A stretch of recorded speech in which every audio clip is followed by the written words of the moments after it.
ఏమిటయ్యా భద్రా, బాగున్నావా? ఇప్పుడే అమ్మ కనపడి చెప్పింది నువ్వు వచ్చావని.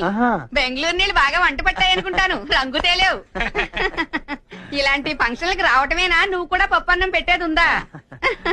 మా అమ్మాయి శిరీష, గుర్తుపట్లే?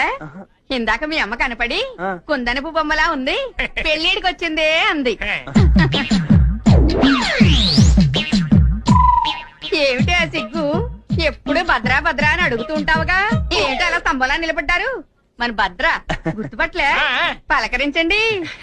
భద్రా బాగున్నావా? ఏం బాగుంటాంలేండి, ఈ మధ్య పాడు మోటార్ ఒకటి వచ్చింది. ఇలా చేతిలో తాళం గుర్తి పక్కన మనిషి లేకపోతే బయటకు రావట్లేదంటే మన వాళ్ళ ఫంక్షన్ కాబట్టి ఇలా బయటకు వచ్చాను.